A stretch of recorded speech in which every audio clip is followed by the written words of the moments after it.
Today our topic is United States Army, which is the Land Warfare Service branch of the United States Armed Forces.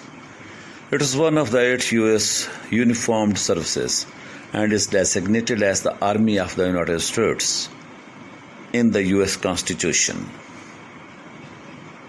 As the oldest and most senior branch of the U.S. military in order of precedence, the modern U.S. Army has its roots in the Continental Army, which was formed on 14 June 1775 to fight the American Revolutionary War 1775 to 1783, before the United States of America was established as a country.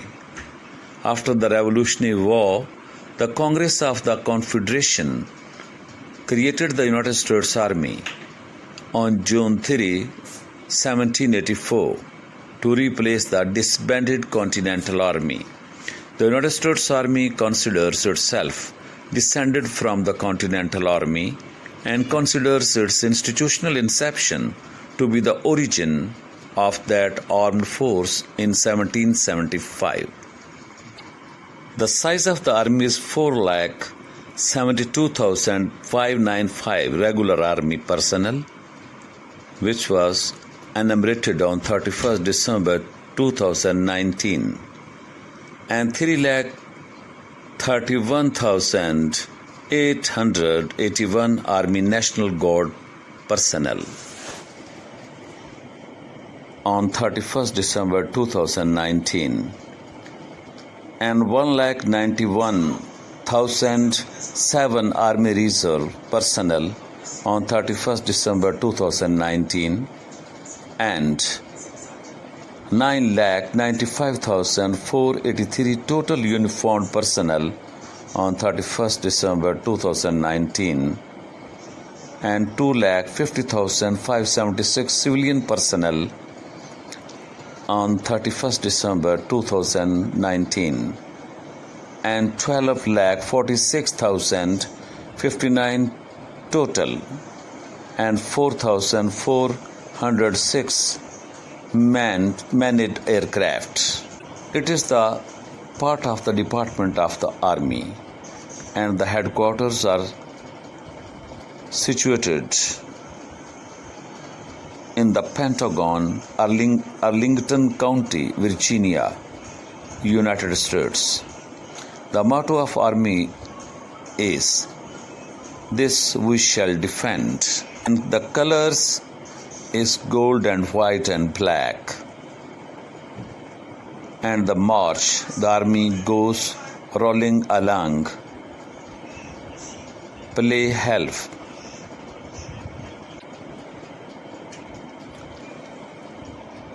The first is the Revolutionary War and the War of 1812 and Mexican-American War, Civil War, Indian Wars, Spanish-American War, China Relief Expedition, Philippine-American War, Mexican Expedition, World War I, Russian Civil War, Bonus Army Suppression, World War II, and Korean War, and 1958 Lebanon Crisis, Vietnam War, Dominican Civil War, Invasion of Grenada, Invasion of Panama, Somali Civil War, Persian Gulf War, Kosovo War, Global War on Terrorism, War in Afghanistan, Iraq War, Operation Inherent Resolve, Battle of Hasham.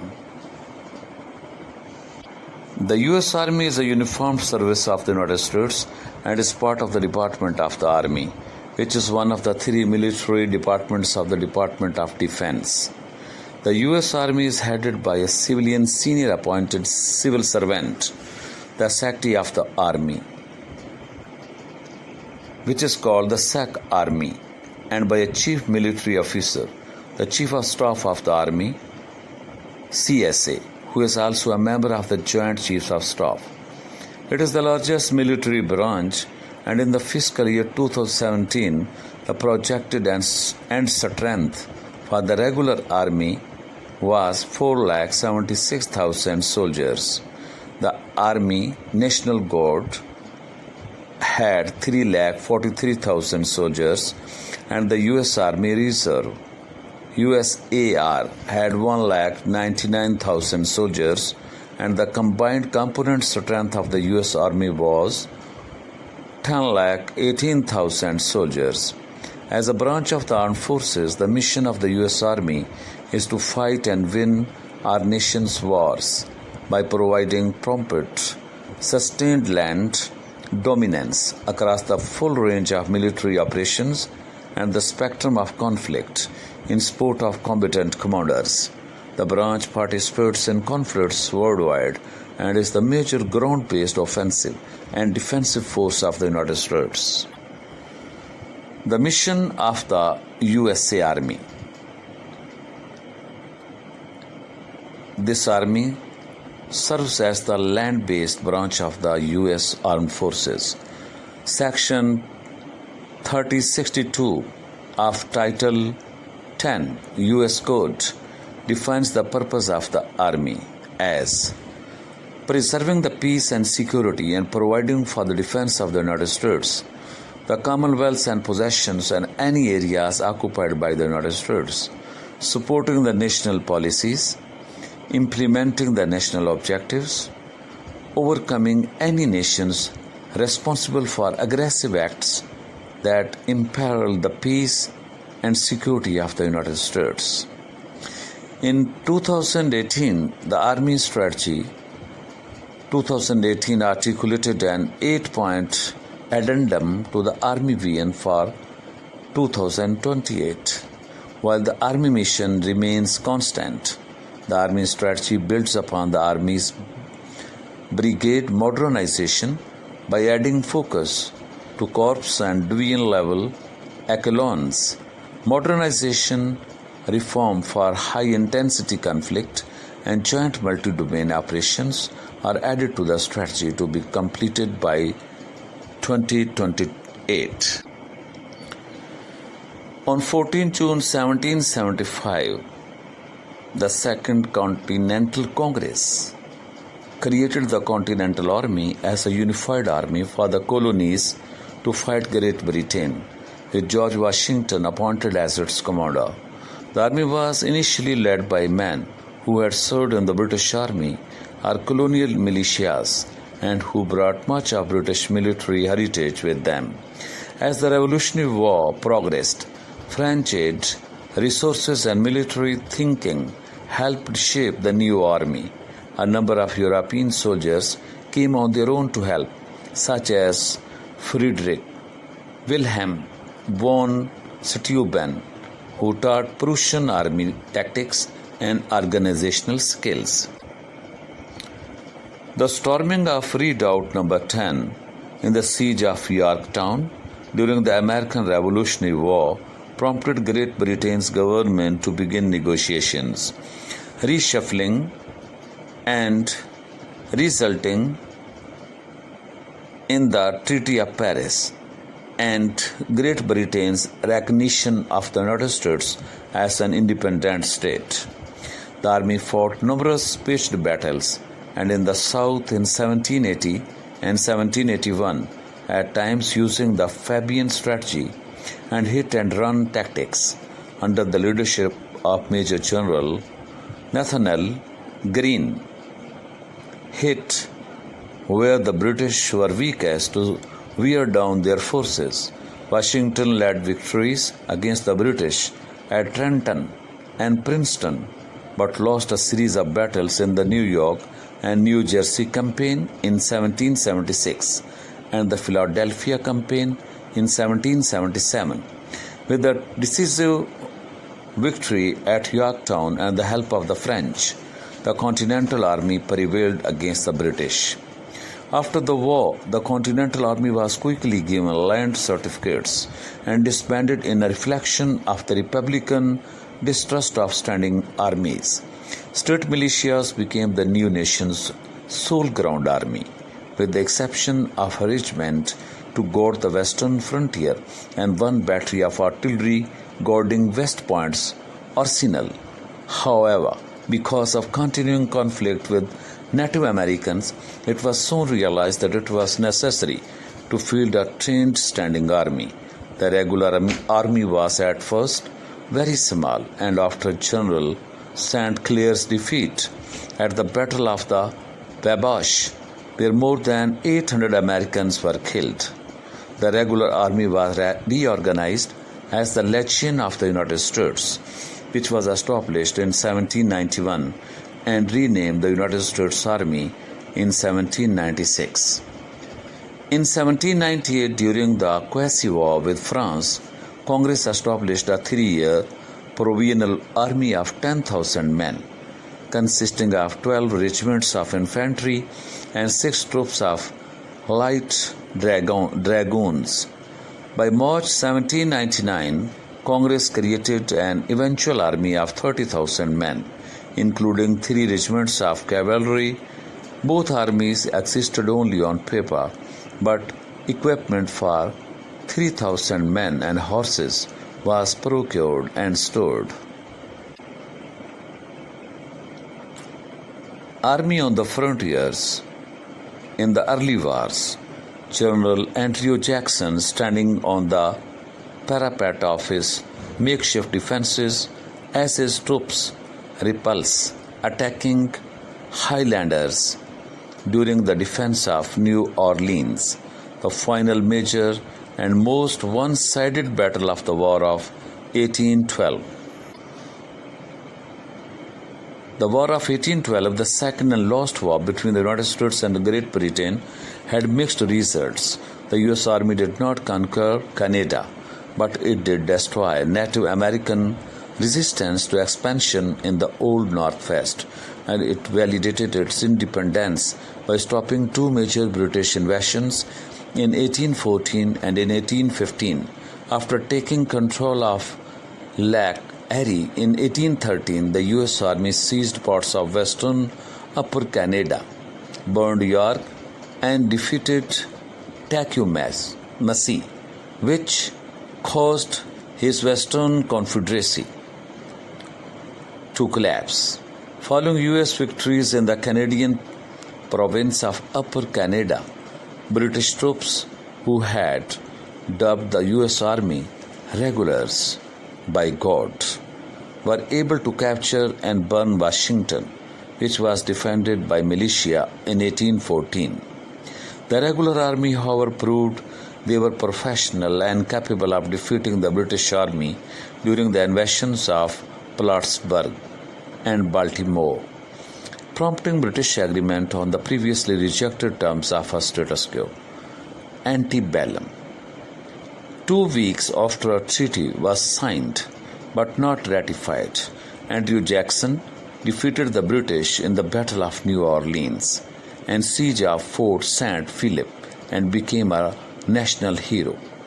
U.S. troops and sailors captured HMS Cheyenne, Levant, and Penguin in the final engagements of the war.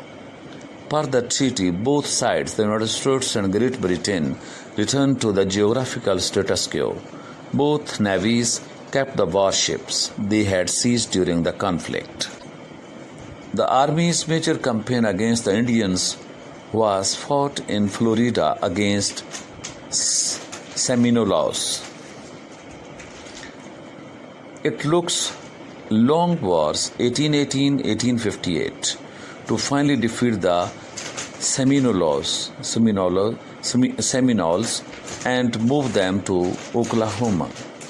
The usual strategy in Indian wars was to seize control of the Indians' winter food supply, but that was no use in Florida, where there was no winter.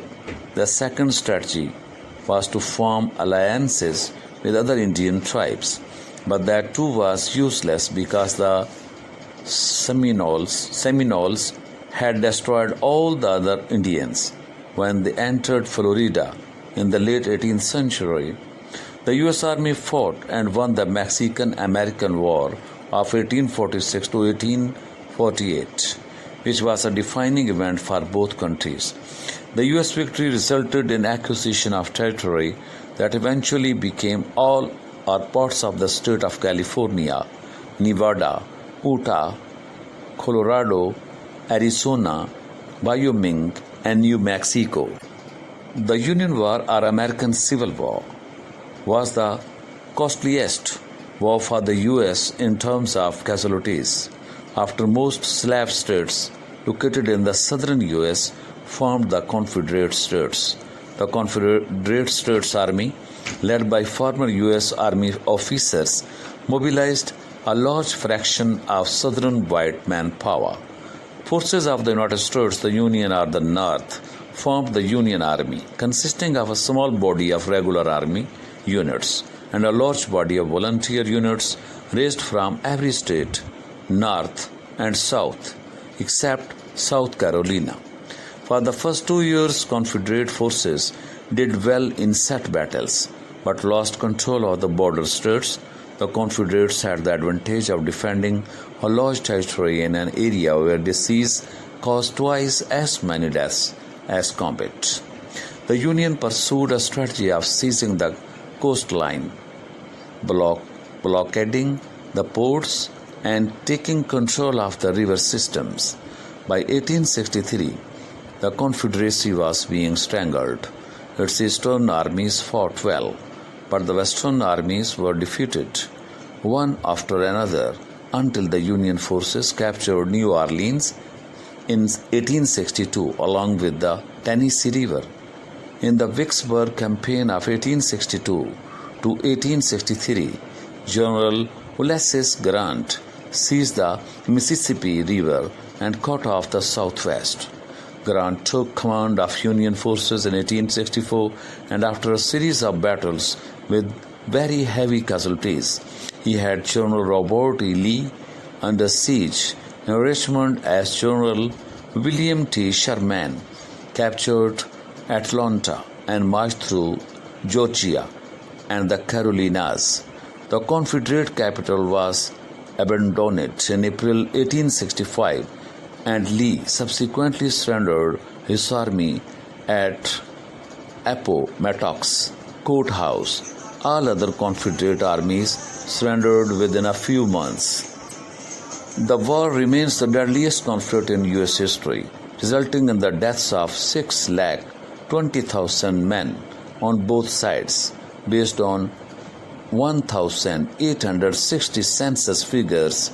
8% of all white males aged 13 to 43 died in the war, including 6.4% in the North and 18% in the South.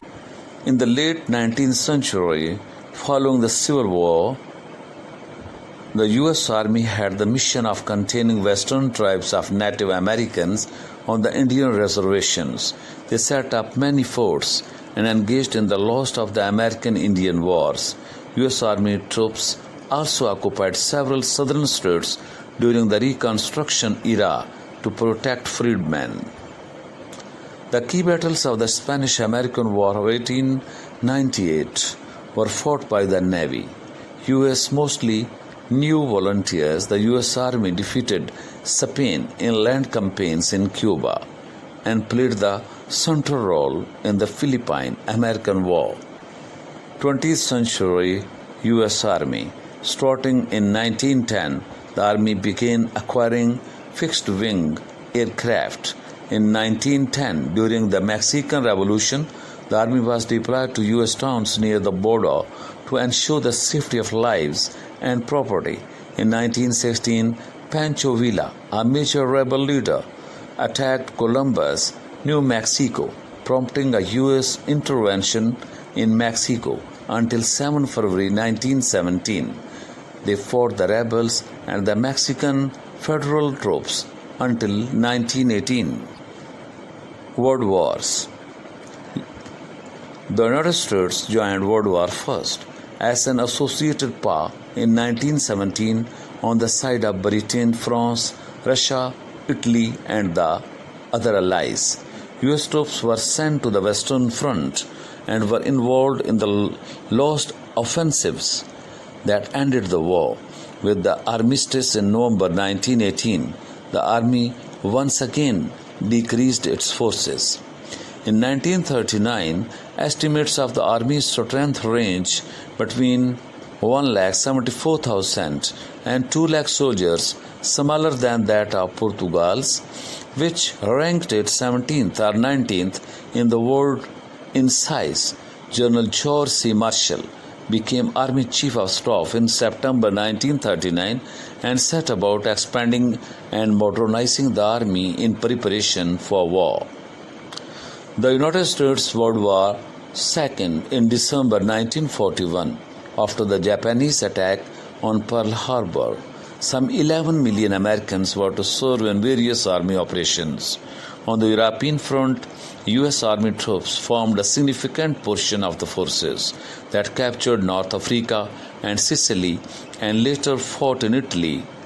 On D-Day 6 June 1944 and in the subsequent liberation of Europe and defeat of Nazi Germany, millions of U.S. Army troops played a central role. In the Pacific War, U.S. Army soldiers participated alongside the United States Marine Corps in capturing the Pacific Islands from Japanese control. Following the Axis surrenders in May, Germany and August, Japan of 1945, Army troops were deployed to Japan and Germany to occupy the two defeated nations. 2 years after World War II, the Army Air Forces separated from the Army to become the United States Air Force in September 1947. In 1948, the Army was desegregated by order of President Harry S. Truman.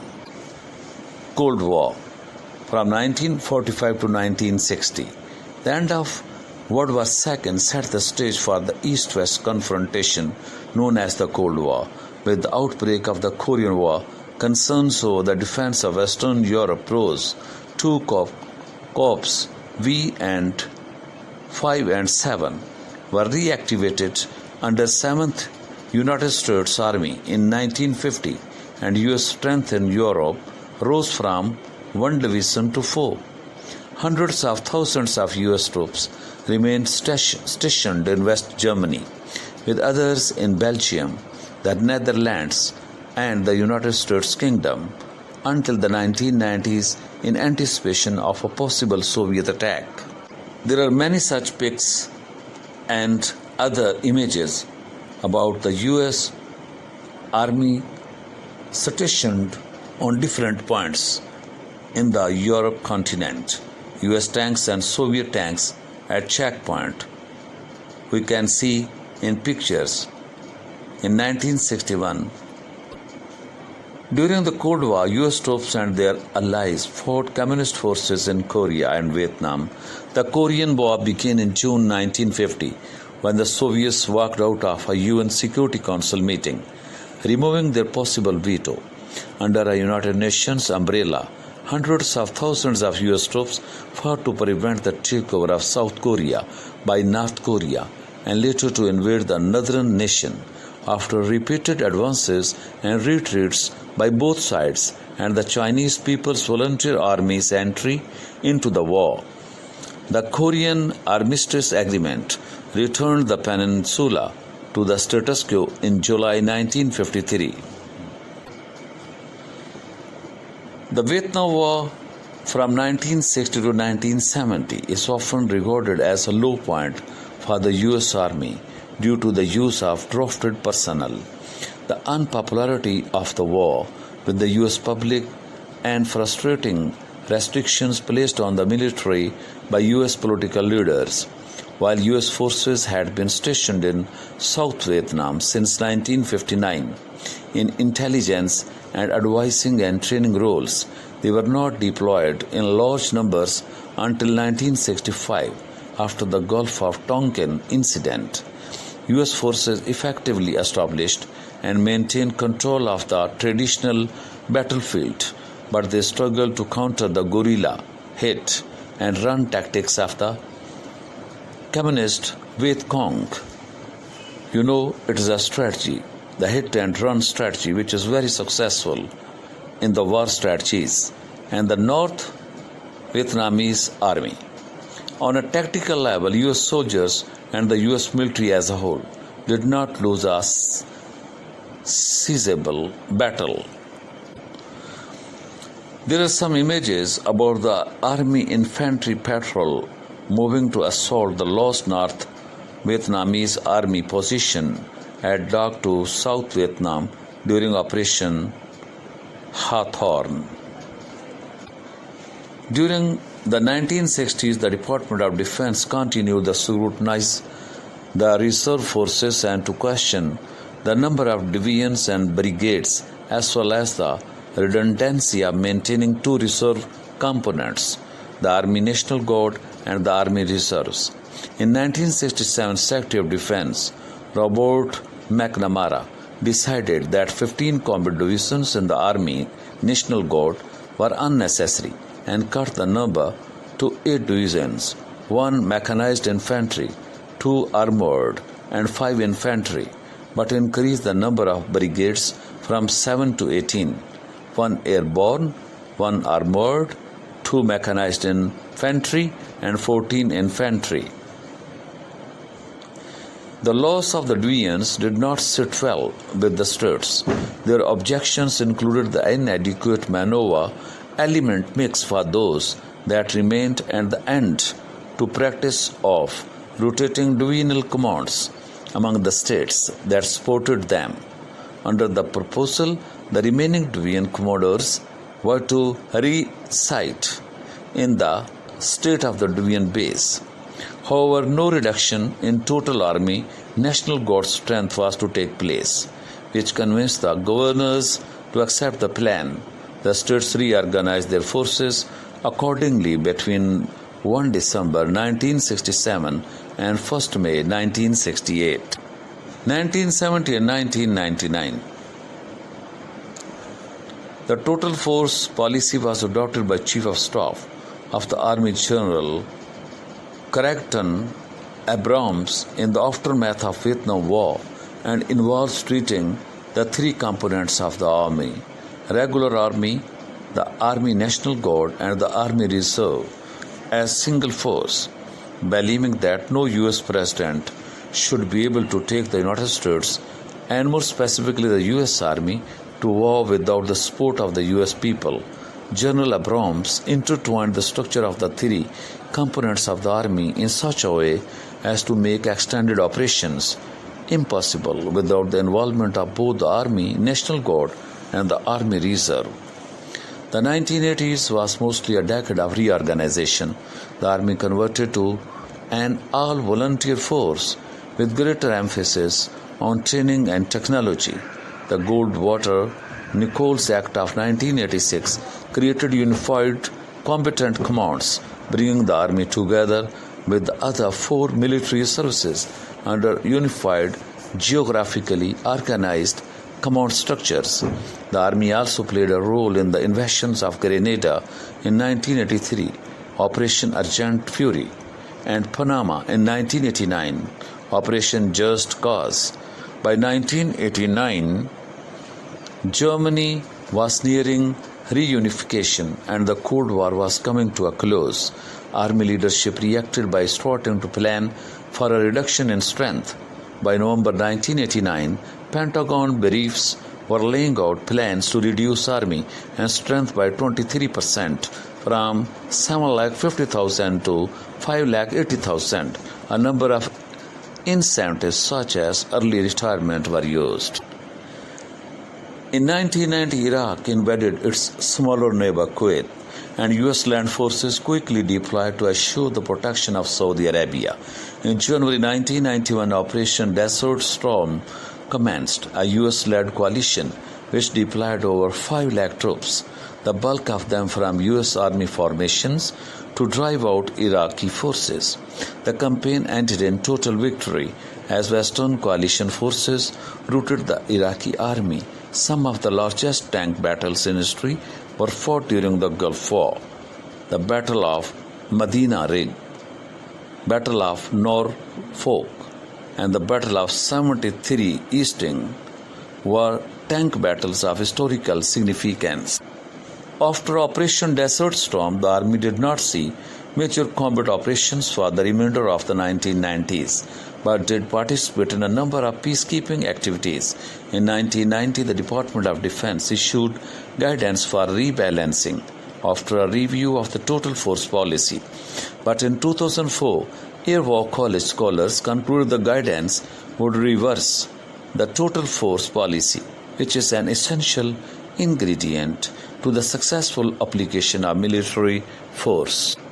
The 21st century, on 11 September 2001, 53 Army civilian, 47 employees and 6 contractors and 22 soldiers were among the 125 victims killed in the Pentagon in a terrorist attack when American Airlines Flight 77, commandeered by 5 Al-Qaeda hijackers, slammed into the western side of the building as part of the September 11 attacks. In response to the 11 September attacks and as part of the global war on terror, the US and NATO forces invaded Afghanistan in October 2001. Displacing the Taliban government, the US Army also led the combined US and Allied invasion of Iraq in 2003. It served as the primary source for ground forces with its ability to sustain short and long-term deployment operations. In the following years, the mission changed from conflict between regular militaries to counterinsurgency, resulting in the deaths of more than 4,000 US service members. In March 2008, and injuries to 1,000 more. 23,813 insurgents were killed in Iraq between 2003 to 2011.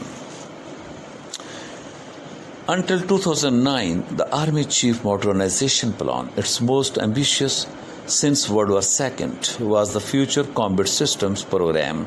In 2009, many systems were cancelled and the remaining were swept into the BCT Modernization Program. By 2017, the Brigade Modernization Project was completed and its headquarters, the Brigade Modernization Command, was renamed the Joint Modernization Command, or JMC. In response to budget sequestration in 2013, Army plans were to shrink to 1940 levels, although actual active Army and veterans were projected to fall to some 450,000 troops by the end of fiscal year 2017. From 2016 to 2017, the Army retired hundreds of OH-58 Kiowa Warriors observation helicopters while retaining its Apache gunships.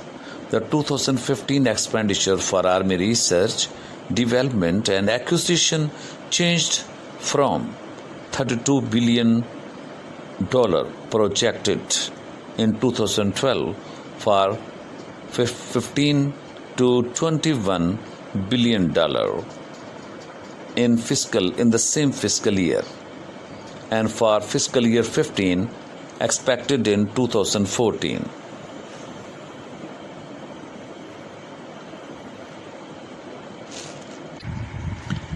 By 2017, a task force was formed to address Army modernization, which triggered shifts of units, RD, COM, and ARCIC from within Army Material Command, AMC, and TRADOC, respectively, to a new Army Command, ACOM. In 2018, the Army Futures Command, AFC, is a peer of FORSCOM,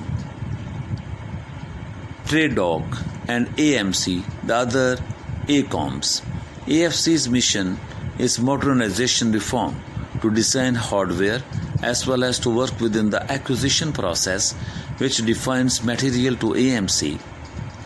TRADOC's mission is to define the architecture and organization of the Army and to train and supply soldiers to FORSCOM. AFC's cross-functional teams are Futures Command's vehicles for sustainable reform of the acquisition process for the future.